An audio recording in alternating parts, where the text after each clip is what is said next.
최근 금융당국이 은행들한테 예금금리 인상을 자제하라는 당부를 전한 것으로 전해졌습니다. 말이 당부지 사실상 은행들 보고 금리 인상 좀 그만하라고 압박을 한 거죠. 거기다가 한국은행은 24일 올해 마지막 금통위에서 기준금리를 0.25%포인트만 올리는 베이비 스텝에 나섰습니다. 지난 몇 달간 이뤄졌던 가파른 금리 상승의 속도를 다소 완화한 겁니다. 물론 기준금리가 오르기는 했지만 기준금리 인상분만큼 그대로 예금금리가 인상되던 지난 몇 달간의 모습과는 달리 금리 인상폭이 그리 크지 않을 수 있다는 것을 의미합니다. 오늘 그래서 지금 가입해도 금리 좋은 은행 예금 상품들 한번 정리해 보려고 합니다. 오늘 소개드리는 금리는요, 영상 나간 이후에 변동될 가능성이 있으니까 그 점 양해 말씀 먼저 드리고 시작해 보겠습니다.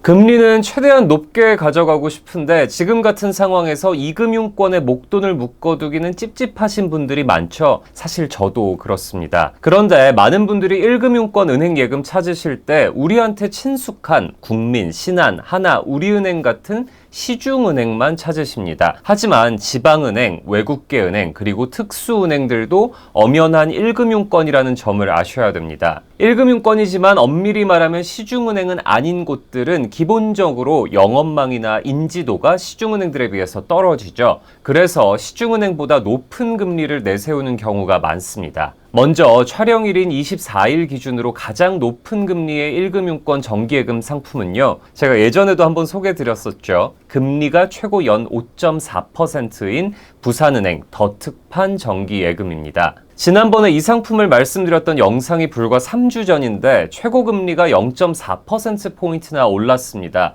전에 소개드렸던 것과 마찬가지로 우대금리 조건을 모두 만족해야 최고금리 받으실 수 있는데요. 우대금리는 푸시알림에 동의하면 0.1%포인트, 부산은행 첫 거래일 경우 0.35%포인트로 총 0.45%포인트입니다. 1년 만기일 경우에 기본금리인 연 4.95%에다가 우대금리를 더해서 최고금리가 나옵니다. 3주 전과 비교해서 우대금리는 0.1%포인트 떨어졌고요. 기본금리가 0.5%포인트 올랐습니다. 그 다음으로는요, 제가 아마 짱코노미에서 처음 소개하는 금융기관일 것 같은데요. 바로 수협은행 상품입니다. 우선 많은 분들께서 헷갈려 하시는 게 있는데 지역에 지역명과 함께 붙어있는 수협과 수협은행은 엄연히 다른 곳입니다. 강릉수협, 인천수협, 구룡포수협 같이 지역명과 수협이 같이 붙어있는 곳은 협동조합으로서 이곳은 이금융권인 상호금융기관으로 분류되고요. 수협은행은 지역 수협들을 연계하는 전국구 조직인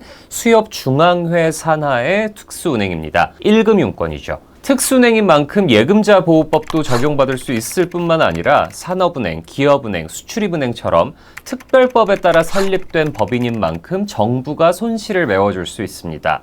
서론이 너무 길었는데요. 지금 수협은행은 SH 플러스 알파 예금이란 특판 예금 상품을 운영하고 있는데요. 금리가 되게 좋습니다. 기본금리는 1년 만기 연 4.9%인데 우대금리를 최대 연 0.4%포인트까지 받을 수 있습니다. 우대금리 받기 위해서는 먼저 마케팅 동의하셔야 되고요. 첫 거래거나 수협은행의 펀드나 ELF를 가입해야 됩니다.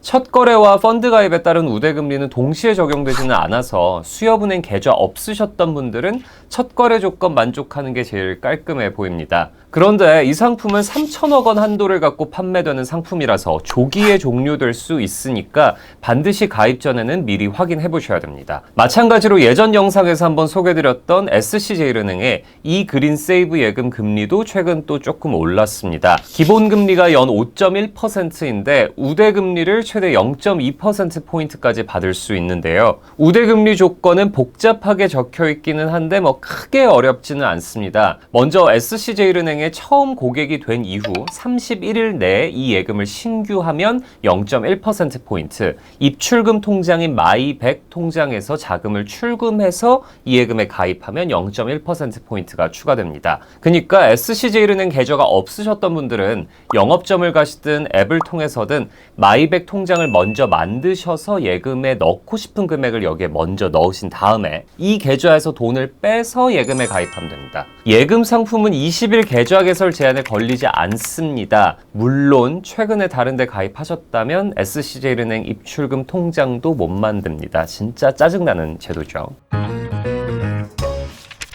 제가 앞선 영상들에서 몇 차례 소개드렸던 IBK D-Day 통장 혹시 기억하시나요? 이 기업은행이 중소기업들의 자금 공급을 위해 발행하는 채권을 일반 정기예금처럼 쉽게 가입할 수 있도록 내놓은 단기 중금채 상품인데요. 이 상품 역시 금리가 많이 올랐습니다. 24일 기준으로 현재 최고 금리는 1년 만기 기준으로 연 5.17%입니다. 이 상품은 채권형 상품이라 예금자 보호 대상은 안 되지만 중소기업 은행법에 따라서 정부가 손실을 메워줄 수 있도록 한 안전한 상품입니다. 제가 봤을 때 이 상품의 가장 큰 장점은 만기 기간을 짧게 가져가도 금리가 꽤 높다는 점입니다. 예금 금리가 향후 더 크게 오를 가능성에 대비한다면 이 상품으로 6개월 만기 혹은 3개월 만기로 가져가도 나쁘지 않은 거죠. 현재 92일 만기 기준으로 금리가 연 4.23%, 183일 만기 기준으로 금리가 연 4.83%입니다. 중간에 돈을 뺄 수는 없어서 파킹 통장 용도로 쓰기는 어렵지만 어차피 이 정도 기간은 돈을 묶어두실 생각이라면 웬만한 파킹 통장보다 금리는 훨씬 좋은 편입니다. 이 상품은 저도 사실 최근에 가입을 했는데요. 유례 없이 높은 금리를 보이고 있는 데다가 채권 상품이라서 기준금리가 올라도 예금과 달리 그대로 반영이 되지도 않기 때문입니다. 더군다나 금융당국이 지난달에는 기업은행과 산업은행한테 특수금융 채권 발행을 좀 자제해달라고 하기도 했죠. 여러모로 미래가 예측이 안 되는 시기인 것임은 분명해 보입니다. 금융당국이 특수금융 채권 발행을 자제하라는 엄명을 내린 데 이어서 은행들의 예금금리 인상도 자제하라고 한 거는 최근의 금융시장 상황 때문입니다. 최근 기준금리가 급격히 오르면서 시중의 돈이 고금리 예적금 상품으로 막 몰리기 시작했죠. 금리 경쟁이 치열해지면서 시중은행의 예적금 금리가 이금융권의 저축은행 예적금 금리와 비슷해지거나 오히려 더 높은 현상까지 벌어졌습니다. 당연히 사람들은 돈을 묶어두기 더 안전한 1금융권을 찾았고 가뜩이나 채권발 금융시장 불안에 2금융권의 수신고가 급감하면서 유동성이 부족해지는 현상이 나타났습니다. 그러니까 쉽게 말하면 은행들이 지금처럼 금리 높이면 저축은행 다 죽으니까 니들이 금리 올리지 말고 참고 있어라 라고 정부에서 말한 겁니다. 지금 같은 금리 인상 사이클의 정점이 언제가 될지 정확히 모르는 상황에서 현재 예금 금리가 충분히 매력적인 수준에 도달한 것은 분명해 보입니다. 예금에 목돈을 묶어둘 생각이 있으신 분들이라면 딱 한 타이밍만을 노리지 마시고 지금부터는 자금을 조금씩 분할해서 가입하시는 건 어떨까요? 저는 다음 주에 다시 금융권 소식과 또 좋은 상품들 있으면 소개하는 영상으로 다시 인사드리겠습니다. 감사합니다.